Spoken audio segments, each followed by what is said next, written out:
12월 2일 목요일 정봉주의 품격시대 두 번째 주제에 들어갑니다. 매주 목요일마다 TBS 의뢰로 여론조사 전문기관인 리얼미터가 국정 지지율과 주요 현안에 대한 여론 동향을 알려주는 시간을 마련하고 있죠. 관련해서 전문가 두 분 모시고 이야기 나눠보도록 하겠습니다. 박시영 윈지코리아 컨설팅 부대표 자리하셨습니다. 안녕하세요. 반갑습니다. 박시영입니다. 이택수 리얼미터 대표 자리하셨습니다. 안녕하세요. 네, 안녕하세요. 이택수입니다. 시청자 여러분도 샵 5400으로 다양한 의견 문자 보내주시기 바랍니다. 페이스북 라이브로도 시청하실 수 있습니다. 네. 항상 그 정봉주 의원님이 두 분 모시면 아재 개그를 하셔서 저도 무슨 개그를 준비해야 되나 이렇게 생각을 했는데 이 박시영 그 부대표님께서 아재 개그를 너무 싫어하셔서 제가 그냥 넘어가도록 하겠습니다. 고맙습니다. 네, 오늘 아침에 보니까 그 포털에도 이 낙태죄와 관련된 여론조사가 굉장히 뜨거워서 메인에 걸리기도 하고 그랬었는데요. TBS 의뢰로 리얼미터가 11월 1일 하루 동안 이제 떠오르고 있는 낙태죄 폐지와 관련된 여론조사를 한 것으로 알고 있는데 이 여론조사가 과거에 했던 여론조사와 좀 차이가 있어서 굉장히 주목을 받고 있는데 결과가 어떻게 되나요, 대표님? 네, 저희가 2010년에 조사를 했었고요. 이제 7년 만에 다시 TBS 의뢰로 조사를 했는데요. 이번 조사 결과는 7년 전 결과는 좀 상반되게 나타났습니다. 낙태죄에 대해서 폐지하자는 의견이 51.9%, 유지하자는 의견이 36.2%로 나타났습니다. 7년 전과 비교하면은 입장이 많이 바뀌었는데요. 당시에는 낙태를 허용해서는 안 된다는 응답이 53.1%, 또 허용해야 한다는 응답이 33.6%로 지금과는 완전히 상반된 결과가 나타났었는데요. 그만큼 사회 여론이 좀 많이 바뀌었다라고 봐야 될 것 같고, 또 보도가 됐습니다만 그 헌법재판관들의 의견도 뭐 8명 중에 한 5명가량이 낙태죄 폐지에 찬성하는 것으로 보도가 됐기 때문에, 그리고 또 여성의 그 자기결정권이라고 하죠. 그 부분이 뭐 국내적으로 계속 얘기가 나오고 있기 때문에 일반 국민 여론도 좀 변하지 않았나 싶습니다. 5년 만에 이 낙태죄 폐지와 관련된 여론조사 동향이 이렇게 바뀌었다라고 하는 것은 좀 굉장히 의미가 큰 것 같은데요. 조금 여론조사를 세부적으로 들어가서 뭐 지역별이나 나이별로도 차이가 있나요? 어떻게 됐나요? 일단 대표님? 가장 큰 것은 아무래도 이 이슈가 여성들이 관심이 많은 이슈일 수밖에 없지 않습니까? 그렇죠. 그러다 보니까 남녀 간의 인식 차이가 굉장히 좀 크게 나타났습니다. 여성들은 폐지 의견이 59.9, 거의 60%죠. 유지 의견이 30%, 약 한 2배 차이로 폐지 의견이 높았고요. 반면에 남성층에서는 폐지 의견이 43.7, 유지 의견이 42.5로 팽팽하게 맞섰습니다. 비슷하네요. 예. 그래서 남녀 간의 인식 차이는 좀 컸고, 성별로 보더라도 40대, 30대, 20대들 젊은 층들은 주로 폐지 의견이 높았고요. 50대에서도 근소하게 폐지 의견이 좀 높았지만 60대에서는 폐지보다는 유지 의견이 한 4%포인트 정도 높은 것으로 그렇게 조사가 됐습니다. 그래서 그리고 이제 이념 성향별로도 진보, 보수, 중도층 이념 성향 간에도 차이가 그렇게 크질 않았습니다. 다른 사안에 비해서. 그래서 이 사안은 남녀 간의 성별 인식 차이가 가장 두드러진 차이를 보였다. 이게 좀 특징적인 것 같습니다. 참 특이한 것 같은데요. 여론조사 결과 저희가 생각하면 사실은 이 낙태죄 폐지라는 게 그 이념적인 그런 어떤 문제로 인식을 하는 경우가 많아서 좀 기독교라든가 보수적인 곳에서는 이것을 폐지를 반대하고 또 진보적인 입장에서는 좀 찬성할 것이다라는 그런 생각이었는데 이게 이념 문제는 아닌가 봐요, 대표님? 그렇습니다. 저도 이 결과를 보고 좀 의외라고 생각을 했는데, 보수층은 이 반대 의견이 좀 나오지 않았을까 싶었는데, 진보층과 중도층, 보수층이 공이 50% 넘게 폐지 의견을 나타냈습니다. 결국에는 이 문제는 방금 박시영 부대표님 언급하셨던 것처럼 성별, 그리고 연령대별로 확연한 차이를 나타냈는데요. 지금 그 낙태 그 형법을 보니까 이제 우리 변호사님 앞에서 제가 이제 번다에서 주름을 잡는데, 그 269조 1항에 이렇게 돼 있네요. 부녀가 약물 기타 방법으로 낙태한 때에는 1년 이하의 징역 또는 200만 원 이하의 벌금에 처하고, 또 의사 등의 낙태, 부동의 낙태가 기술돼 있는 270조를 보니까 의사, 한의사, 조산사, 약제사 또는 약종상이 부녀의 촉탁 또는 승낙을 받아서 낙태한 때는 2년 이하의 징역에 처한다. 그러니까 이 처벌이 가볍지는 않은 것 같습니다. 그래서 지금 그 최근에 이 사안으로 이제 처벌을 받게 된 당사자나 아니면 이 도운 의사를 처벌하도록 한 법이 이제 부합하는지 헌법재판소가 5년 만에 다시 이제 판결을 앞두고 있다고는 하는데 여론은 아무튼 7년 만에 완전히 상반된 모습으로 바뀌었고 그 헌법재판관들도 아까 말씀드렸지만 절반 이상이 아마 그러니까 5년 전에는 아마 4명 정도만 찬성을 해서 이제 과반을 못 넘어서 이게 그냥 지금까지 유지가 되고 있는 것 같은데 일단은 헌법재판관들과 여론은 많이 바뀐 것으로 나타나고 있습니다. 과거에 이게 호주제 폐지하고 흐름이 좀 비슷한 양상이 아닌가 싶어요. 호주제 폐지가 우리가 되지 않았습니까? 그랬죠. 네. 그것도 이제 그 시기별로 보면 조금씩 인식이 이제 바뀌어 갔는데 이 낙태죄 같은 경우도 이제 그런 시기에 좀 오지 않았나 싶은데 이 미국 같은 경우는 아까 보시면 이제 공화당과 민주당이 늘 이 이슈를 가지고 선거 때마다 다툼이 있지 않습니까? 네. 그래서 주로 이제 기독교계의 지지를 받는 공화당 같은 경우는 낙태죄 반대죠. 그리고 그랬죠. 네. 그다음에 이제 민주당 같은 경우는 좀 허용하는 입장이었고요. 이제 미국은 대개는 이런 어떤 낙태 문제나 동성 결혼 이런 어떤 도덕적 이슈가 주로 선거 이슈로 부상이 됩니다. 네. 그러니까 뭐 의료보험 개혁이라든가 이민 정책이라든가 아니면 총기 소유라든가 무역 정책 뭐 이런 어떤 정책적 이슈 못지않게 이런 도덕적 이슈가 굉장히 큰 선거의 이슈가 되는데 과거에 이제 우리나라에서는 선거 때 이런 이슈가 크게 불거지지 않다가 네. 지난 대선 때 좀 불거졌습니다. 홍준표 후보가 문재인 후보에게 군대 내 동성애 허용할 거냐 말 거냐 이걸 좀 물었거든요. 한번 크게 논란이 있었죠. 그렇죠. 네. 좀 논란이 벌어졌고 또 그 박원순 시장이 그 3년 동안 동성애 축제를 그 서울관광에 승인한 문제를 관련해서 또 논쟁이 또 유사하게 이런 동성애 문제까지 이런 도덕적 이슈가 최근에 좀 불거진 양상이 좀 있습니다. 그래서 다음 지방선거나 이후의 선거의 과정에서는 우리도 이런 낙태 문제라든가 동성애 문제 이런 문제들이 선거 쟁점으로 떠오를 가능성도 배제할 수 없는 상황인 것 같습니다. 그런데 하나 궁금한 것이 그 대표님 이제 설명을 들어보니까 뭐 나이나 뭐 지역별 이런 편차는 없었고 결국 뭐 이념적인 것도 없었고 결국은 성별에 두드러진 어떤 차이가 있었다라고 했는데 사실 이 낙태 문제를 여성의 문제라고만 보기에는 어렵고 남성도 결국에는 함께 책임질 문제인데 왜 이렇게 남성과 여성 간의 이 폐지와 반대 이 여론조사 차이가 이렇게 발생할까요? 뭐 여성이 아무래도 이제 그 당사자이기 때문에 그런 것 같고요. 뭐 그런 문제 언급하셨기 때문에 오늘 그 저도 뉴스에 댓글을 보니까 네. 만약에 이게 허용이 된다라고 하면 낙태죄가 이제 폐지가 돼서 낙태가 허용이 된다라고 하면 그 병원에서 진료받을 때 이 친부가 누구인지도 기록 남겨야 된다 이런 댓글들도 있더라고요. 그래서 남성들도 이제 같이 책임감을 느껴야 된다는 얘기고요.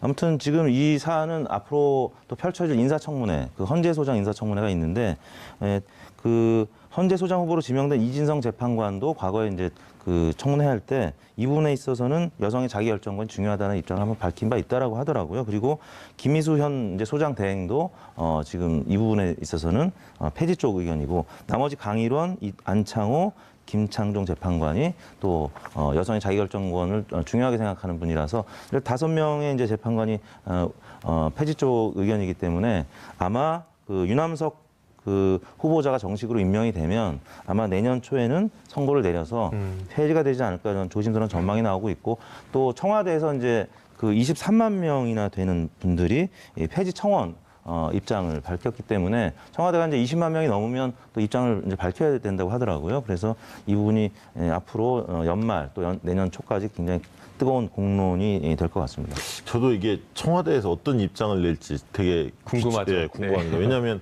이 아까 우리 이택수 대표님께서 말씀하셨듯이 헌재에서 이걸 다룰 가능성이 좀 높아 보이는데 그 앞서서 정부가 하나의 입장을 정리하기가 만만치 않거든요. 네. 공론조사를 붙일 수도 있겠지만 그래서 아마 상당히 이렇게 어떤 입장을 정리할지 저희도 관심거리고 곤혹스럽지 않을까 그렇게 생각도 좀 듭니다. 예, 사실 이제 헌법재판소에서 위헌 소송을 할 때에 정부 기관과 관련된 내용이면 정부에서 관련 부처의 의견을 다 받도록 되어 있습니다. 그래서 심리를 할 때 판결문에도 법무부의 의견은 이렇다라는 주장들을 쭉 정리하게 되어 있는데요. 사실 이 문제는 어떻게 보면 그 정부의 어떤 입장과는 또 직접적으로 관련은 없는데 청원이 지금 이렇게 청와대에 들어와 있는 상황이어서 아마 청와대에서도 답변을 내놓을 수밖에 없을 것으로 생각이 되는데요.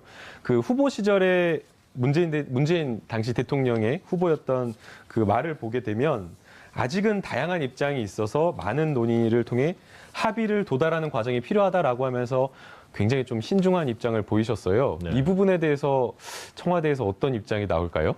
이게 지금 그동안에 이번에 그 원전 관련해서 공론조사 할 때도 갈등 이슈들 그리고 수기 과정이 좀 필요한 이슈들에 대해서는 충분한 수기 과정을 통해서 정부 입장을 결정을 하겠다 이런 것들이 새 정부의 어떤 철학이기 때문에 그렇죠. 네.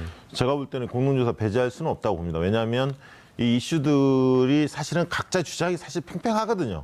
지금 이제 폐지 쪽으로 많이 흘렀기는 흘렀습니다만 그래서 이제 그렇게 할 수도 있지만 이제 공론조사라는 게 당당한 사회적 비용이 또 수반되기 때문에 쉽사리 또 결정하지 못할 가능성도 있고 어떻게 결론이 낼지 저도 좀 관심거리인데 흐름상 보면 오늘 이번에 그 리얼미터가 이 조사 결과를 발표한 게 굉장히 의미가 있고요. 네. 이런 부분들을 청와대도 상당히 그 뭐랄까요 판단에 중요한 어떤 잣대를 삼지 않을까 그런 생각도 좀 듭니다. 두 가지 선택지에서 뭐 하나를 선택할 것 같지는 않고요. 제가 볼 때는 네. 여론의 이제 입장이라든지 아니면 헌법 재판소의 판결을 존중하겠다 이 정도로 입장을 피력하지 않을까. 왜냐하면 그 51대 36이라는 편차가 있긴 했습니다만 어느 쪽을 또 손을 들어줌에 따라서 다른 쪽 지지자들한테는 또 대통령 국정수행 지도가 또 지지 철회 쪽으로 갈 수도 있기 때문에 굉장히 조심스러운 부분이거든요. 종교적인 부분도 있고 여러 가지 문제 있어서 조심스러운 부분이 있기 때문에 제가 봤을 때는 좀 조심스러운 입장을 표명하는 정도로 마무리하지 그 부분도 고민은 해볼 법한데요. 그 뭐라 그래야 되나요? 정치적인 민감도라 그래야 되나요? 네. 이 이슈에 대해서 만약 청와대가 반대나 찬성의 의견을 냈다라고 한다면 그에 따라서 뭐 정부나 아니면은 뭐 여당에 이렇게 정치적인 어떤 영향이 미칠 가능성도 있을까요? 정부로서는 네. 약간 곤혹스럽겠죠. 왜냐하면 지금은 주로 이제 적폐청산에 대한 어떤 의제를 가지고 개혁 드라이브를 좀 걸고 있는데 이런 갈등 이슈가 또 불거지면 의제들이 여러 가지가 이제 분산되기도 하고요. 또 현실적으로 보면 내년에 또 지방선거가 있기 때문에 이 입장을 명확하게 내기는 상당히 부담스러울 것 같고요. 근데 이게 내용을 좀 들여다보니까 이게 네. 이제 95년에 법이 개정이 됐더라고요. 20년이 벌써 지난 상황이라서 한 번쯤 시대적 변화에 맞게 이 부분들은 공론할 필요는 분명히 있어 보입니다. 실제 그 2년 이하의 징역과 200만 원 이하의 벌금으로 되어 있는데 실제 처벌되는 경우는 대부분 다 벌금이고요. 법원에서도 이제 판사님들이 판단을 할 때에 낙태에 이르게 되는 그 과정 속에서 여성들이 고민하는 그런 어떤 괴로움이나 어려움을 알기 때문에 벌금도 굉장히 좀 낮은 액수로 하고 있기 때문에 아마 사회적인 좀 변화는 필요할 것으로 보이는데요. 결국 이제 헌재의 입장, 헌재가 어떤 판결을 내릴까라는 그 부분이 조금 고민이 되는데 앞서 이제 대표님께서 말씀을 해주신 대로 헌재에서도 굉장히 조금 전향적으로 생각하는 재판관들이 많다 그랬는데 이번에 심리 결과는 대략 언제쯤 어떻게 나올 것으로 예측하시나요? 아까 말씀드렸던 것처럼 유남석 후보자가 이제 임명이 되면 이제 심리를 하게 된다는 것인데요. 아마 이제 내년 초쯤에는 선고가 내려질 가능성이 내년 높다고 초요? 보도가 나오고 있습니다. 그래서 오늘 그 TBS 여론조사 결과가 7년 전에 비해서 많이 바뀐 이런 여론 동향을 아마 재판관들도 좀 참고하지 않겠습니까? 그래서 그런 부분 감안한다라고 하면 기존의 이제 재판관들의 입장과 결부해 봤을 때 폐지 쪽으로 가지 않을까라고 조심스럽게 전망이 되고 있습니다. 제가 봐도 이건 어쨌든 이 구인 체제가 돼야만이 이게 3분의 2 통과가 돼야 하니까 현실적으로 6분이 합헌 폐지 의견을 내야 이게 통과되는 거 아닙니까? 개정이 되는 거이기 네. 때문에 현실적으로 그 유남석 헌법재판관 임명이 뭐 이 부분이 좀 확정이 된 이후에 그렇다면 뭐 연말보다는 연초 정도가 가능성이 있지 않을까 그렇게 보여집니다. 또 하나 이제 짚어봐야 될 것이 사실 7년 만에 이렇게 그 찬성과 반대가 확연히 이렇게 드러날 정도로 변화를 했다라고 하는 것은 뭔가 이제 국민들 인식 변화에 영향을 미친 게 있었다라고 생각이 되는데요. 그 부분은 그 대표님께서는 어떻게 보고 계시나요? 네. 사실 이제 그 남성들의 뭐 책임과도 이제 결부가 되는 것인데 예전에 비해서 이제 뭐 결혼이라든지 재혼 이런 부분들이 뭐 이혼도 그렇고 많이 이제 빈도가 이제 많이 늘어났고 또 이제 예외가 인정이 되는 뭐 강간이라든지 근친상간에 대한 임신 또 임신 산모의 건강이 우려될 때 예외적으로 지금 임신 중絶수를 허용이 되고 있는데 이런 사례가 과거에 비해서는 또 많이 보도가 되고 있고 이 부분은 이제 우리나라뿐만 아니라 외국에서도 많이 보도가 되고 있기 때문에 뭐 그런 부분이 더 과거에 비해서 국민들한테 좀 영향을 미치지 않았나 싶습니다. 저도 두 가지로 보는데 하나는 말씀하신 대로 좀 최근에 들어서 이 흉악 범죄들이 굉장히 많아지지 않습니까? 네. 그러다 보니까 뭐 말씀하신 강간이라든가 이런 어떤 근친상간에 의한 범죄, 임신, 원하지 않는 임신이겠죠. 이제 그런 것들이 좀 빈번하기도 하고 질환성 임신들도 좀 나오고 있고요. 그 다음에 이제 뭐냐면 실제로 자료를 보니까 한 16만 건 정도가 실질적으로 그 낙태 연시술 건수가 한 해예요? 한 해에 그렇게 된다고 엄청나죠. 하는데 예. 실질적으로 자료에 의하면 70% 정도가 불법으로 낙태 시술을 하고 있다 이렇게 지금 알려지고 있거든요.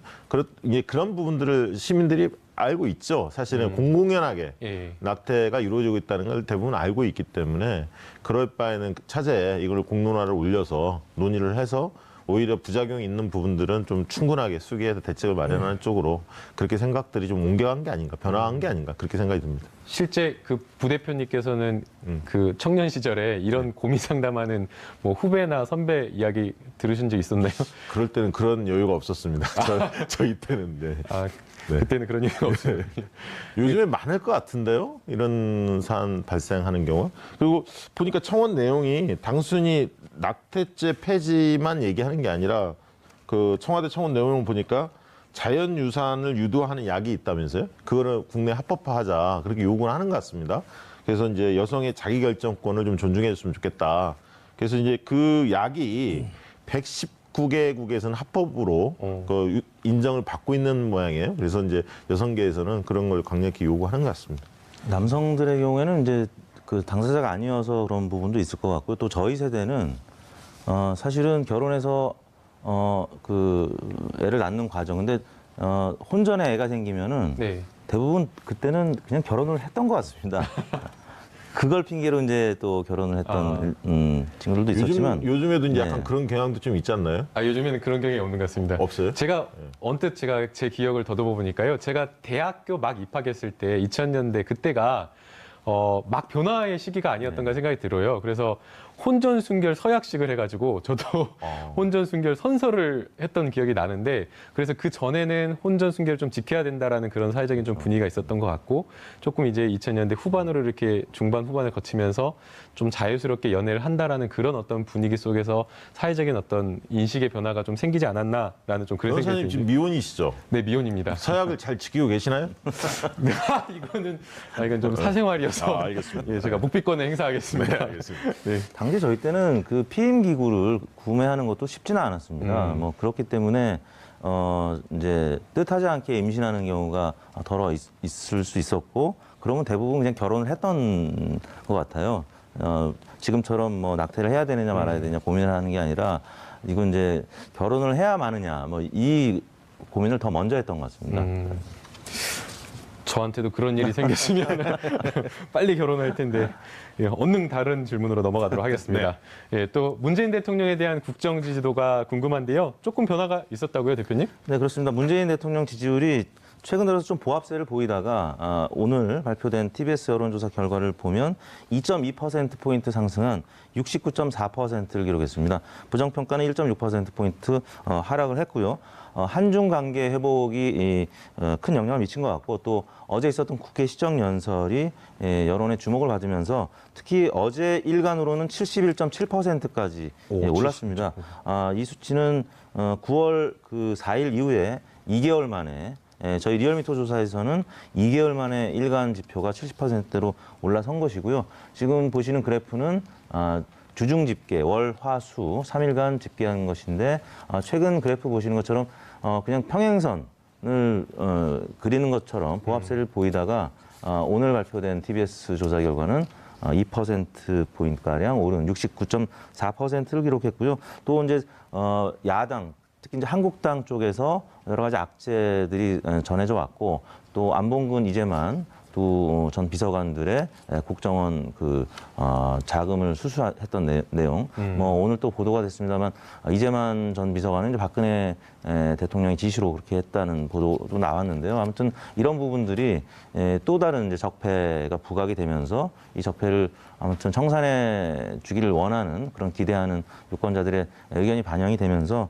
2.2%포인트 올랐고요. 아마 내일 모레 발표될 내일 발표되겠군요. 네. 한국갤럽 조사도 저희 조사가 이렇게 오르면 보통 이제 같이 트렌드가 따라오는, 비슷하기 네. 때문에 네. 지난주 발표된 게 아마 갤럽이 73%였던가요? 네. 꽤 높았는데 조금 더 오를 가능성도 엿보이고 어제 아무튼 국회 시정 연설하면서 한국당 의원들하고 악수하는 모습도 이제 보였는데 굉장히 국내 정치에서는 보기 어려운 어떻게 보면 따뜻한 장면이었습니다. 그래서 그런 장면들도 적어도 이제 보수층은 모르겠는데 중도층이 다시 이탈했던 지지층이 잘 복원이 되는 그런 지표가 나온 것 같습니다. 예. 부대표님 그 네. 2.2%가 올랐다라고 지금 이야기를 해주셨는데 네.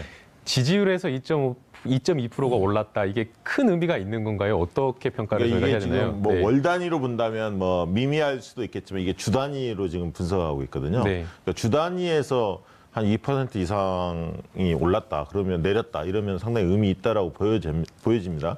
그러니까 저는 이제 크게 보면 한 세 가지 정도로 원인을 보는데 네. 첫 번째는 이제 대북 대외 관계가 상당히 안정 국면에 약간 들었다. 그러니까 한중 관계가 좀 풀렸죠. 사드 문제 때문에 굉장히 경색 관계가 좀 경색돼 있지 않았습니까? 그리고 이제 북핵이나 미사일 실험이 최근에 좀 줄었죠. 예. 좀 소강 상태에 있죠. 예. 그러다 보니까 이제 점차적으로 보면 그리고 트럼프 또 방한하고 그래서 어쨌든 그 대외 관계가 좀 안정적인 어떤 관리 모드로 좀 들어가는 그런 게 하나가 있을 것 같고요. 두 번째는 이제 이택수 대표 말씀하셨던 듯이 국회 시정연설에 대한 호평이 있고 세 번째는 적폐청산에 대한 어떤 필요성이 다시 부각도 되고 또 반면에 야당이 질의멸렬하고 각 당에 다 내분 사태가 좀 있거든 주요 정당이 이러다 보니까 대통령이 좀 더 부각되지 않았나 그런 생각이 듭니다.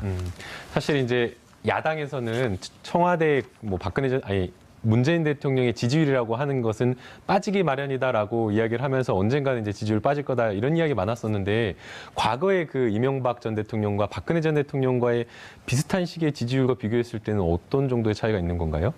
뭐 이미 이제 이명박 전 대통령 같은 경우는 예. 집권 그 첫 해에 미국산 쇠고기 파동이 있었기 때문에 지지율이 뭐 굉장히 안 좋았었죠. 폭락했었죠. 예, 폭락했었고 박근혜 전 대통령 같은 경우는 집권 초기에는 뭐 50%, 뭐 60% 이렇게 기록했던 적도 있는데 아마 그 이맘때쯤 한 50%대가 아니었나 싶습니다. 그거 비교하면 지금 뭐 70% 안팎은 굉장히 높은, 그러니까 한국당이나 뭐 바른정당이나 국민의당에서는 믿겨지지가 않기 때문에 여론조사가 뭐 최근 들어서 샤이 보수가 너무 많아서 응답 안 해주는 건 아니냐라고 할 정도로 격차가 과거 대통령에 비해서는 크고 또 굉장히 오래 안정적으로 지금 유지가 되고 있다는 점이죠.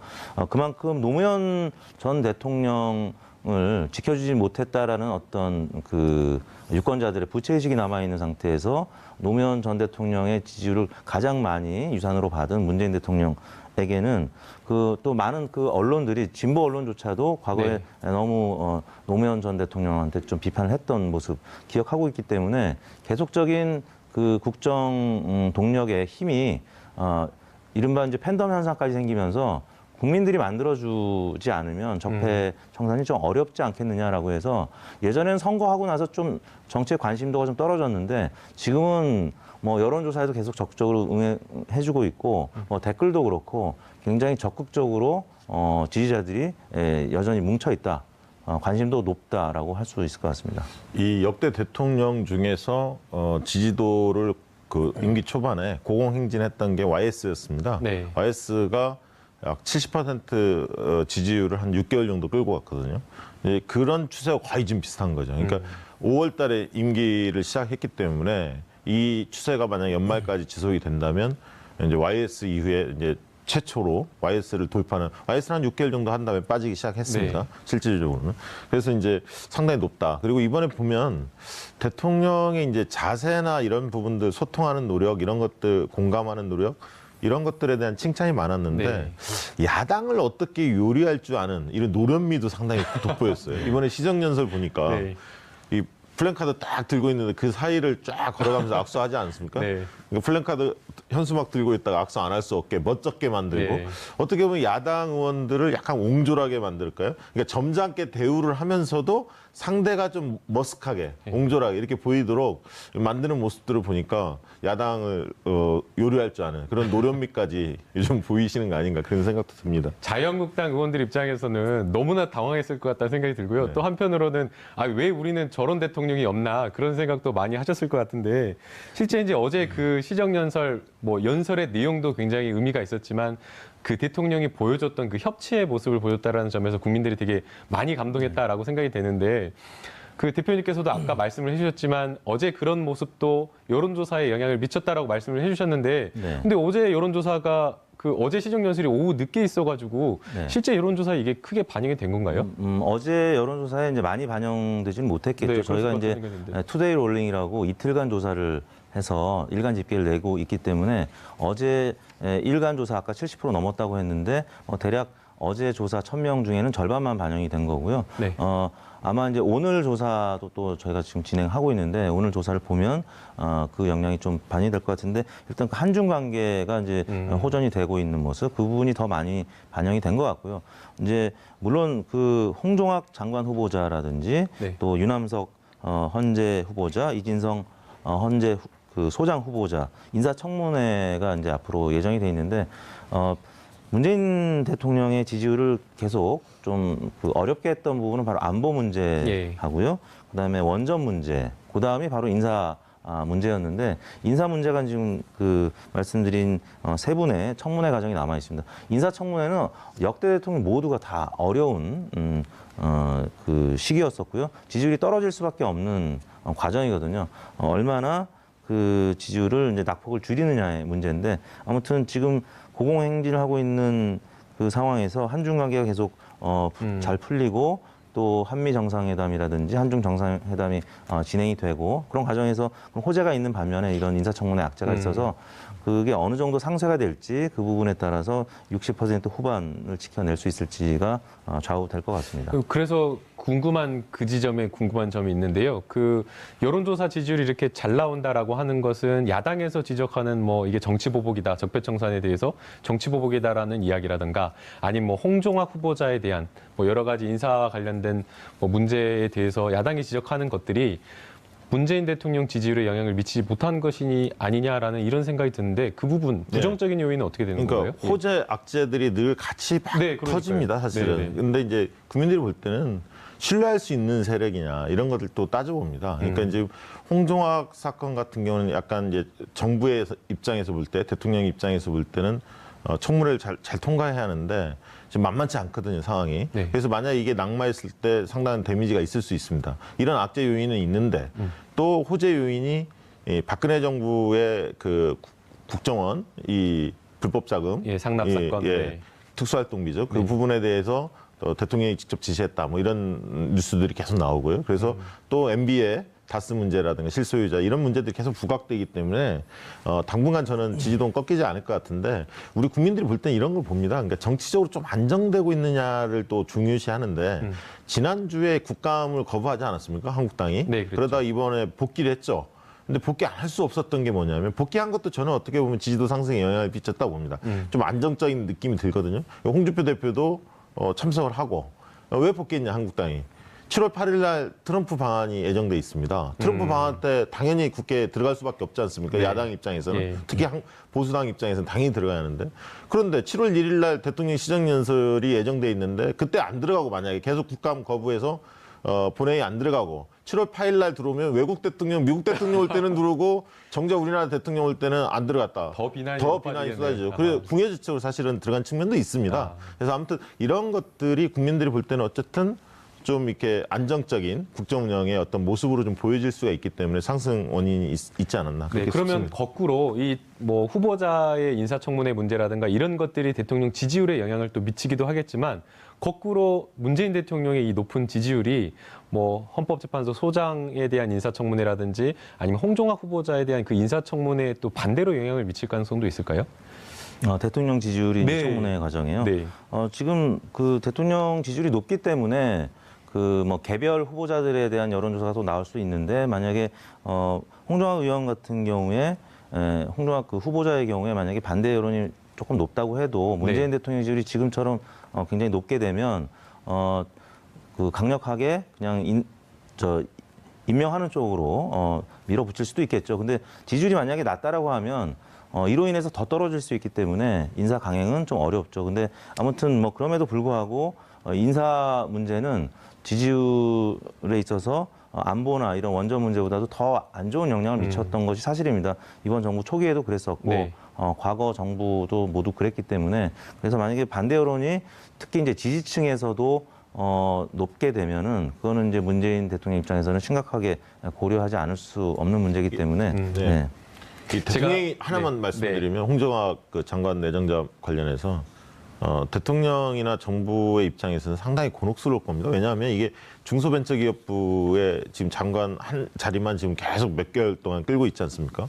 뭔가 마무리를 매듭을 제하는데 지금 홍종학 내정자의 이 의혹 제기들이 몇 가지가 쏟아지죠. 네. 특히 이제 과거에 굉장히 개혁적인 목소리를 많이 냈던 시민사회 때나 의원 시절에 그런 목소리가 있기 때문에 약간 표리부동한 거 아니냐 이런 일각의 지적도 있고요. 그렇지만 그럼에도 불구하고 대통령 입장에서는 이걸 임명 강행을 하지 않을 수 없는 그런 또 환경 또한 있는 것 같습니다. 네. 그러다 보니까 만약에 결정했을 때 아까 있던 국민 여론이 어떨지 그건 좀 지켜봐야 할 것 같습니다. 네, 제가 너무 문재인 대통령 지지도만 가지고 이야기를 했는데요. 야당 쪽 이야기를 좀 해봐야 될 것 같습니다. 자유한국당이 사실 제1여당이고 지금 현재 내부 친박 정리 문제로 굉장히 복잡한 상황인데요. 자유한국당의 여론 지지도가 조금 변화한 것으로 보이는데 어떤 이유 때문에 좀 어떻게 변화를 한 건가요, 대표님? 이번 예. 주 1.4%포인트 빠진 17.5%를 기록했는데요. 일간으로 보면 어제 15.3%까지 빠졌습니다. 많이 빠진 거네요. 이거는 네. 이제 9월 4일 이후에 2개월 만에 가장 최저치로 떨어진 것인데 역시 이제 친박 출당을 둘러싼 당내 갈등 증폭 이 사실이 가장 큰 영향을 미쳤고 두 번째는 국정원 특수활동비 청와대 상납 의혹 이재만, 안봉근 두 전 비서관이 결국 체포돼서 이제 영장까지 청구가 되는 모습. 근데 박근혜 전 대통령한테까지 이게 상납이 됐다라고 하면 이건 정말 더 큰 문제거든요. 문제죠. 네. 이러면은 이제 자유한국당은 그 친박 그 의원들 출당시키지 않을 수 없는 상황까지 돼버리는데 아무튼 서청원 의원이나 뭐 최경환 의원은 계속 반발을 하고 있고 지금 최고위원회의가 이제 예정돼 있습니다만 여기서 또 어떤 사태가 터지고 홍준표 대표에 대한 또 여러 가지 안 좋은 그 뭐 녹취 자료라든지 뭐 이런 것들이 터져 나오게 되면은 한국당은 더 지지율이 빠질 가능성이 있습니다. 근데 이 이탈한 지지율이 또 바른정당으로 가는 것도 아닙니다. 바른정당 지지율이 이번 주 4.4%로 0.3%포인트 빠지긴 했습니다만 아무튼 최저치를 지금 계속 기록하고 있거든요. 김무성 대표 등 지금 탈당파들이 조만간 탈당을 해서 원내 교섭단체가 깨질 가능성이 지금 높아 보이기 때문에 바른정당 지지율도 빠지고 있고요. 그러다 보니까 오히려 이제 국민의당이라든지 또 민주당 지지율이 오르고 있고 또 나머지는 그냥 무당파층으로 간단 말이에요. 그래서 보수가 굉장히 큰 위기에 지금 봉착해 있는 상황이라고 할 수 있겠습니다. 지금 위기 상황이어서 지금 홍준표 대표와 서청원 의원이 싸움을 잠깐 중단한 것일까요? 서로 뭐 약점이 있는 거 아닙니까? 네. 그러다 보니까 이게 불거졌을 때 예. 서로 다 치명상을 입을 가능성이 있기 때문에 좀 확전은 자제하고 있지만 그러나 이건 일순간 지금 봉합이고요. 내일부터 당장 이제 또 불거질 수밖에 없죠. 왜냐하면 내일 박근혜 대통령 출당 문제를 결정을 해야 하기 때문에 네. 어쨌든 홍준표 대표의 입장에서는 밀어붙일 겁니다. 왜냐하면 만약에 거기에서 자기가 관철을 해내지 못한다면 식물 대표로 전락하는 거고 본인의 정치적 미래도 끝난다 이렇게 보기 때문에 강행하리라 보고 그렇지만 이제 재선 그룹이나 이런 어떤 친박 의원들의 반발이 만만치 않아서 상당히 이제 내용 사태로 빠질 가능성이 있죠. 그렇게 되다 보면 지금 사실 그 리얼미터에서 조사하는 것들은 정치 고위 관여층들이 상대적으로 응답을 많이 하는 ARS를 중심으로 전화 면접이 결합된 방식이기 때문에 네. 그 예를 들면 정치 고위 관여층이 상당히 있는 보수층의 응답이 좀 많이 잡히는 경향이 있는데 상대적으로 이제 저관여층들이 응답을 많이 하는 전화조사 같은 경우는 자유한국당 지지도가 10% 초반대에 머물고 있거든요. 근데 만약에 이게 내용 사태가 심각해지면 한 자릿수로 다시 추락할 수도 있는 겁니다. 그리고 박근혜 대통령 또 출당하면 좋다고 환영하는 분들이 있지만 그렇다고 그분들이 자유한국당 지지자로 옮겨갈 가능성은 별로 없고 친박 성향이 강한 지지층 일부는 또 빠져나갈 가능성이 있거든요. 플러스는 없고 마이너스만 있을 수는 있습니다. 어떤 결정을 하더라도 네, 그렇습니다. 왜냐하면 마이너스다. 예. 그 자체가 완결점이 아니라 그거로부터 시작해서 당은 어떻게 혁신하느냐에 따라서 지지율이 올라가는 거지 그 자체 하나의 이벤트에 성공했다 해서 외부에서 관망했던 사람들이 한국당을 지지하느냐. 단기간에 그럴 가능성은 그렇게 많지 않아 보인다. 저는 그렇게 봅니다. 거기서 또 하나 궁금한 점이요, 대표님. 아까 대표님께서 말씀해 주신 대로 자유한국당 지지율이 빠졌다라고 했는데 이게 바른정당으로 가지를 않았어요? 이거는 왜 그런 건가요? 바른정당 뭐 보수를 혁신하겠다라고 하면서 나왔는데 바른정당의 예. 이제 상당수 의원들이 또 한국당으로 돌아갈 이제 가능성이 이제 커졌고 이게 뭐 많이 보도가 됐죠. 최전방에는 아무튼 김무성 대표를 위시해서 많은 의원들이 있는데 많은 유권자들이 김무성 대표라든지 또 김무성 대표랑 이제 뜻을 같이 하는 의원들이 바른정당 의원인지 자유한국당 의원인지 지금은 사실 구분하기가 좀 어려울 겁니다. 그만큼 개혁적인 색채가 많이 옅어졌고 바른정당에서는 유승민 그 의원을 제외하고는 사실 어느 분이 또 개혁적인 보수의 색채를 갖고 있는지 많은 유권자들은 이제는 많이 잊었단 말이죠. 뭐 그런 차원에서 바른정당으로도 지지율이 지금 이동하지 못하고 있고 무당파층으로 이제 가고 있는데 보수가 지금 조금 살아나듯하다가 지금 다시 어떻게 보면 괴멸 직전까지 지금 가고 있거든요. 네. 이게 이제 그 국정원 뭐 댓글 또 이런 그 특수활동비 문제 이런 부분이 나오고 박근혜 전 대통령 계속 그 수입고 재판받는 모습이 계속 이어지고 있고 이러다 보니까 보수층이 사실은 여론조사에 응답할 의욕조차도 못 느끼는 뭐 그런 상황이라고 할 수 있겠는데요. 뭐 그런 과정에서 민주당의 지지율은 계속 강세를 나타내고 있고 개혁 드라이브는 걸리고 있고 그래서 지금 뭐 보수 중도 또 진보 이념층을 보면은 보수층이 굉장히 많이 위축돼 있습니다. 보수라고 응답을 하는 사람들이 과거에 비해서 많이 줄어 있는 모습을 보면은 결국에는 이제 지방선거를 두고 일단은 한번 합쳐보자라는 네. 이제 그런 취지에서 지금 이루어지고 있는데 단기적으로는 지지율이 상승하기는커녕 오히려 지금 하락하는 모습을 나타내고 있어서 지금 굉장히 어려운 상황이라고 볼 수 있겠습니다. 어려운 상황인 것 같은데 국민의당도 한번 짚어봐야 될 것 같은데요. 국민의당은 최저치를 기록했다가 약간씩 상승하는 듯한 그런 지지율을 보이는 것 같은데 어떻게 국민의당 지지율은 좀 해석을 해야 지금 될까요? 보니까 네. 저기 5.9에서 6.6으로 그럼 많이 0.7%포인트 정도 올랐는데 많이 오른 거죠? 많이 올랐다고 보기는 어렵습니다. 사실 그런가요? 오차범위라는 게 있기 때문에. 그래도 여론조사. 희망은 있는 거 아닌가요? 글쎄요. 네. 저는 뭐 국민의당 문제는 어쨌든 당에서 좀 시끌시끌했던 것들이 좀 봉합된 측면이 있습니다. 조용해졌죠. 네. 거기도 국민의당과 바른정당 연대 통합 문제 가지고 상당히 불거졌다가 최근에 좀 잠잠해지니까 약간 좀 지지율이 상승한 것 같고요. 아까 이제 바른정당 얘기를 하나 짧게 더 드리면 네. 의원수가 얼마 안 되기 때문에 똘똘 뭉쳐서 당을 혁신하면서 사실은 자유한국당과 어떻게 다른지, 국민의당과 어떻게 다른지에 대한 차별화를 명확히 하고 포지셔닝을 잘 정했어야 합니다. 새 정부 들어온 이후로. 그러나 많은 어떤 정책 의결이라든가 입장 표명을 할 때 자유한국당은 별로 차별성도 없었고 당내는 늘 시끄럽고 사분오열돼 있기 때문에 국민들이 유승민 의원을 좀 좋아하는 분들도 상당히 많지만 흔쾌하게 바른정당 지지를 할 수 없는 그런 어떤 국면을 내몰렸다고 보거든요. 그렇기 때문에 상당 기간 바른정당이 지지율을 끌어올리는 데는 어려울 거다. 그렇게 보고 있습니다. 대표님께 짧게 이 질문 하나 드리고 싶은데요. 지금 현재 이 사당의 지지율이 그대로 뭐 지방선거까지 갈까요? 한 20초, 30초 정도로 짧게 말씀해 주실 것 같습니다. 지금 네. 뭐 특히 보수 진영이라고 할 수 있는 한국당, 바른정당 지지율이 뭐 급격하게 오를 가능성은 커 보이진 않고요. 네. 또 국민의당이 그걸 수혜를 해야 되는데 국민의당도 여의치 않은 상황이기 때문에 지방선거를 이제 다가갈수록 뭐 지지율이 좀 줄어들긴 하겠습니다만 연말까지는 적어도 뭐 이 상태가 계속 유지가 되지 않을까. 근데 지방선거가 임박하면 또 보역구도가 확실해지기 때문에 지지율이 또 좁혀질 가능성은 충분히 있다고 봅니다. 네, 알겠습니다. 현명한 시민을 위한 고품격 토크쇼 정봉주의 품격시대 오늘 순서는 여기까지입니다. 저는 다음 주 준비된 패널로 또 찾아뵙겠습니다. 정말 감사합니다.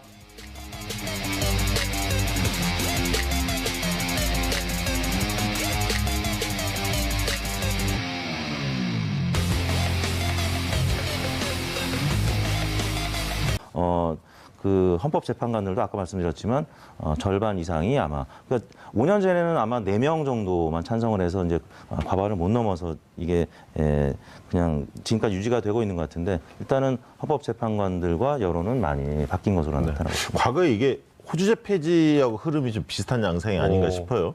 호주제 폐지가 우리가 되지 않았습니까? 그랬죠. 네. 그것도 이제 그 시기별로 보면 조금씩 인식이 이제 바뀌어 갔는데 이 낙태죄 같은 경우도 이제 그런 식에 좀 오지 않았나 싶은데, 이 미국 같은 경우는 아까 보시면 이제 공화당과 민주당이 늘 이 이슈를 가지고 선거 때마다 다툼이 있지 않습니까? 네. 그래서 주로 이제 기독교계의 지지를 받는 공화당 같은 경우는 낙태죄 반대죠. 그리고 그렇죠. 네. 그다음에 이제 민주당 같은 경우는 좀 허용하는 입장이었고요. 그러니까 미국은 대개는 이런 어떤 낙태 문제나 동성결혼 이런 어떤 도덕적 이슈가 주로 선거 이슈로 부상이 됩니다. 네. 그러니까 뭐 의료보험 개혁이라든가 이민 정책이라든가 아니면 총기 소유라든가 무역 정책 뭐 이런 어떤 정책적 이슈 못지않게 이런 도덕적 이슈가 굉장히 큰 선거 이슈가 되는데, 과거에 이제 우리나라에서는 선거 때 이런 이슈가 크게 불거지지 않다가 네. 지난 대선 때 좀 불거졌습니다. 홍준표 후보가 문재인 후보에게 군대 내 동성애 허용할 거냐 말 거냐 이걸 좀 물었거든요. 한번 크게 논란했었죠. 그렇죠. 네. 좀 논란이 벌어졌고, 또 그 박원순 시장이 그 3년 동안 동성애 축제를 그 서울관광에 승인한 문제를 관련해서 또 논쟁이 또 유사하게 이런 동성애 문제까지 이런 도덕적 이슈가 최근에 좀 불거진 양상이 좀 있습니다. 그래서 다음 지방선거나 이후의 선거의 과정에서는 우리도 이런 낙태 문제라든가 동성애 문제 이런 문제들이 선거 쟁점으로 떠오를 가능성도 배제할 수 없는 상황인 것 같습니다. 그런데 하나 궁금한 것이 대표님 이제 설명을 들어보니까 뭐 나이나 뭐 지역별 이런 편차는 없었고 결국 뭐 이념적인 것도 없었고 결국은 성별에 두드러진 어떤 차이가 있었다라고 했는데, 사실 이 낙태 문제를 여성의 문제라고만 보기에는 어렵고 남성도 결국에는 함께 책임질 문제인데 왜 이렇게 남성과 여성 간의 이 폐지와 반대 이 여론조사 차이가 이렇게 발생한 걸까요? 뭐 여성이 아무래도 이제 그 당사자이기 때문에 그런 것 같고요. 뭐 그런 문제 언급하셨기 때문에 오늘 저도 뉴스에 댓글을 보니까 네. 만약에 이게 허용이 된다라고 하면, 낙태죄가 이제 폐지가 돼서 낙태가 허용이 된다라고 하면 그 병원에서 진료받을 때 12월 2일 목요일 정봉주의 품격시대 두 번째 주제에 들어갑니다. 매주 목요일마다 TBS 의뢰로 여론조사 전문기관인 리얼미터가 국정 지지율과 주요 현안에 대한 여론 동향을 알려주는 시간을 마련하고 있죠. 관련해서 전문가 두 분 모시고 이야기 나눠보도록 하겠습니다. 박시영 윈지코리아 컨설팅 부대표 자리하셨습니다. 안녕하세요. 반갑습니다. 박시영입니다. 이택수 리얼미터 대표 자리하셨습니다. 안녕하세요. 네, 안녕하세요. 이택수입니다. 시청자 여러분도 샵 5400으로 다양한 의견 문자 보내주시기 바랍니다. 페이스북 라이브로도 시청하실 수 있습니다. 네. 항상 정봉주 의원님이 두 분 모시면 예. 아재 개그를 하셔서 저도 무슨 개그를 준비해야 되나 이렇게 생각을 했는데 이 박시영 부대표님께서 예. 아재 개그를 너무 싫어하셔서 제가 그냥 넘어가도록 하겠습니다. 고맙습니다. 네, 오늘 아침에 보니까 네. 포털에도 이 낙태죄와 관련된 여론조사가 굉장히 뜨거워서 메인에 걸리기도 하고 그랬었는데요. TBS 의뢰로 리얼미터가 11월 1일 하루 동안 이제 떠오르고 있는 낙태죄 폐지와 관련된 여론조사를 한 것으로 알고 있는데, 이 여론조사가 과거에 했던 여론조사와 좀 차이가 있어서 굉장히 주목을 받고 있는데 결과가 어떻게 되나요, 대표님? 네, 저희가 2010년에 조사를 했었고요. 이제 7년 만에 다시 TBS 의뢰로 조사를 했는데요. 이번 조사 결과는 7년 전 결과는 좀 상반되게 나타났습니다. 낙태죄에 대해서 폐지하자는 의견이 51.9%, 유지하자는 의견이 36.2%로 나타났습니다. 7년 전과 비교하면은 입장이 많이 바뀌었는데요. 당시에는 낙태를 허용해서는 안 된다는 응답이 53.1%, 또 허용해야 한다는 응답이 33.6%로 지금과는 완전히 상반된 결과가 나타났었는데요. 그만큼 사회 여론이 좀 많이 바뀌었다라고 봐야 될 것 같고, 또 보도가 됐습니다만 그 헌법재판관들의 의견도 뭐 네. 8명 중에 한 5명가량이 낙태죄 폐지에 찬성하는 것으로 보도가 됐기 때문에, 그리고 또 여성의 그 자기결정권이라고 하죠. 그 부분이 뭐 국내외적으로 계속 얘기가 나오고 있기 때문에 일반 국민 여론도 좀 변하지 않았나 싶습니다. 5년 만에 이 낙태죄 폐지와 관련된 여론조사 동향이 이렇게 바뀌었다라고 하는 것은 좀 굉장히 의미가 큰 것 같은데요. 조금 여론조사를 세부적으로 들어가서 뭐 지역별이나 나이별로도 차이가 네. 있나요? 어떻게 됐나요? 일단 대표님? 가장 큰 것은 아무래도 네. 이 이슈가 여성들이 관심이 많은 이슈일 수밖에 없지 않습니까? 그렇죠. 그러다 보니까 네. 남녀 간의 인식 차이가 굉장히 좀 크게 나타났습니다. 여성들은 폐지 의견이 59.9, 거의 60%죠. 유지 의견이 30%, 약 한 2배 차이로 폐지 의견이 높았고요. 반면에 남성층에서는 폐지 의견이 43.7, 유지 의견이 42.5로 팽팽하게 맞섰습니다. 비슷하네요. 예. 그래서 남녀 간의 인식 차이는 좀 컸고 성별로 보더라도 40대, 30대, 20대들 젊은 층들은 주로 폐지 의견이 높았고요. 50대에서도 근소하게 폐지 의견이 좀 높았지만 60대에서는 폐지보다는 유지 의견이 한 4%포인트 정도 높은 것으로 그렇게 조사가 됐습니다. 그래서 그리고 이제 이념 성향별로도 진보, 보수, 중도층 이념 성향 간에도 차이가 그렇게 크질 않았습니다. 다른 사안에 비해서. 그래서 이 사안은 남녀 간의 성별 인식 차이가 가장 두드러진 차이를 보였다. 이게 좀 특징적인 것 같습니다. 오, 그럼 참 특이한 것 같은데요. 여론조사 결과 저희가 생각하면 사실은 이 낙태죄 폐지라는 게 그 이념적인 그런 어떤 문제로 인식을 하는 경우가 많아서 좀 기독교라든가 보수적인 곳에서는 이것을 폐지를 반대하고 또 진보적인 입장에서는 좀 찬성할 것이다라는 그런 생각이었는데 이게 이념 문제는 아닌가 봐요, 대표님? 그렇습니다. 저도 이 결과를 보고 좀 의외라고 생각을 했는데 보수층은 이 반대 의견이 좀 나오지 않았을까 싶었는데 진보층과 중도층, 보수층이 공이 50% 넘게 폐지 의견을 나타냈습니다. 결국에는 이 문제는 방금 박지원 부대표님 언급하셨던 것처럼 성별, 그리고 연령대별로 확연한 차이를 나타냈는데요.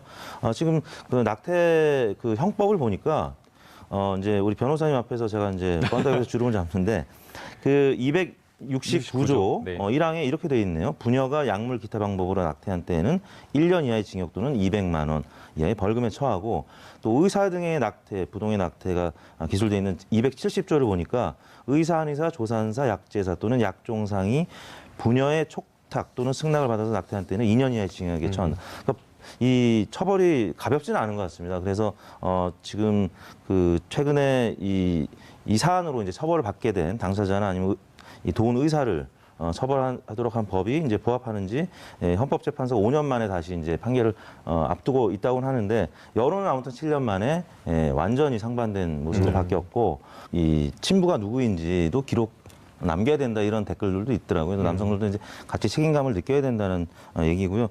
아무튼 지금 이 사안은 앞으로 또 펼쳐질 인사청문회, 그 헌재 소장 인사청문회가 있는데 그 헌재 소장 후보로 지명된 이진성 재판관도 과거에 이제 그 청문회 할 때 이 부분에 있어서는 여성의 자기결정권이 중요하다는 입장을 한번 밝힌 바 있다라고 하더라고요. 그리고 김희수 현 이제 소장 대행도 지금 이 부분에 있어서는 폐지 쪽 의견이고 나머지 강일원, 안창호, 김창종 재판관이 또 여성의 자기결정권을 중요하게 생각하는 분이라서 5명의 이제 재판관이 폐지 쪽 의견이기 때문에 아마 그 유남석 그 후보자가 정식으로 임명이 되면 아마 내년 초에는 선고를 내려서 폐지가 되지 않을까 저는 조심스러운 전망이 나오고 있고 또 청와대에서 이제 그 23만 명이나 되는 분들이 이 폐지 청원 입장을 밝혔기 때문에 청와대가 이제 20만 명이 넘으면 또 입장을 이제 밝혀야 된다고 하더라고요. 그래서 이 부분이 앞으로 연말 또 내년 초까지 굉장히 뜨거운 공론이 될 것 같습니다. 저도 이게 청와대에서 어떤 입장을 낼지 되게 궁금하죠. 예, 궁금합니다. 왜냐하면 이 아까 우리 이택수 대표님께서 말씀하셨듯이 헌재에서 이걸 다룰 가능성이 좀 높아 보이는데 그 앞서서 정부가 하나의 입장을 정리하기가 만만치 않거든요. 예, 공론조사를 붙일 수도 있겠지만 그래서 아마 상당히 이렇게 어떤 입장을 정리할지 저희도 관심거리고 곤혹스럽지 않을까 그렇게 생각도 좀 듭니다. 예, 사실 이제 헌법재판소에서 위헌 소송을 할 때에 정부 기관과 관련된 내용이면 정부에서 관련 부처의 의견을 다 받도록 되어 있습니다. 그래서 심리를 할 때 판결문에도 법무부의 의견은 이렇다라는 주장들을 쭉 정리하게 되어 있는데요. 사실 이 문제는 어떻게 보면 그 정부의 어떤 입장과는 또 직접적으로 관련은 없는데 청원이 지금 이렇게 청와대에 들어와 있는 상황이어서 아마 청와대에서도 답변을 내놓을 수밖에 없을 것으로 생각이 되는데요. 그 후보 시절에 문재인 당시 대통령의 후보였던 그 말을 보게 되면 아직은 다양한 입장이 있어서 많은 논의를 통해 합의를 도달하는 과정이 필요하다라고 하면서 굉장히 좀 신중한 입장을 보이셨어요. 네. 이 부분에 대해서 청와대에서 어떤 입장이 나올까요? 이게 지금 그동안에 이번에 그 원전 관련해서 공론조사 할 때도 갈등 이슈들 그리고 수기 과정이 좀 필요한 이슈들에 대해서는 충분한 수기 과정을 통해서 정부 입장을 결정을 하겠다 이런 것들이 새 정부의 어떤 철학이기 때문에 그렇죠. 네. 제가 볼 때는 공론조사 배제할 수는 없다고 봅니다. 왜냐하면 이 이슈들이 사실은 각자 주장이 사실 팽팽하거든요. 지금 이제 폐지 쪽으로 많이 흘렀기는 흘렀습니다만 그래서 이제 그렇게 할 수도 있지만 이제 국민조사라는 게 상당한 사회적 비용이 또 수반되기 때문에 쉽사리 또 결정하지 못할 가능성도 있고 어떻게 결론이 낼지 저도 좀 관심거리인데 흐름상 보면 오늘 이번에 그 리얼미터가 이 조사 결과를 발표한 게 굉장히 의미가 있고요. 네. 이런 부분들을 청와대도 상당히 그 뭐랄까요 판단에 중요한 어떤 잣대를 삼지 않을까 그런 생각도 좀 듭니다. 두 가지 선택지에서 뭐 하나를 선택할 것 같지는 않고요. 제가 볼 때는 네. 여론의 이제 입장이라든지 아니면 헌법 재판소의 판결을 존중하겠다 이 정도로 입장을 피력하지 않을까. 왜냐하면 그 51대 36이라는 편차가 있긴 했습니다만 어느 쪽을 또 손을 들어줌에 따라서 다른 쪽 지지자들한테는 또 대통령 국정수행 지도가 또 지지 철회 쪽으로 갈 수도 있기 때문에 굉장히 조심스러운 부분이거든요.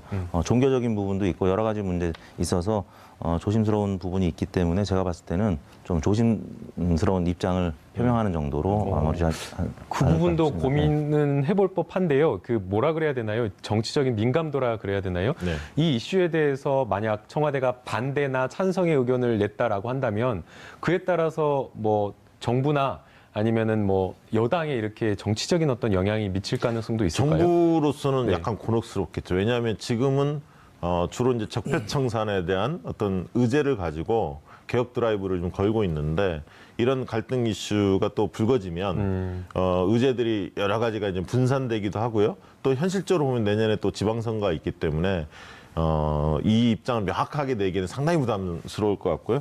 근데 이게 내용을 좀 들여다보니까 이게 네. 이제 95년에 법이 개정이 됐더라고요. 20년이 벌써 지난 상황이라서 한 번쯤 시대적 변화에 맞게 이 부분들은 공론할 필요는 분명히 있어 보입니다.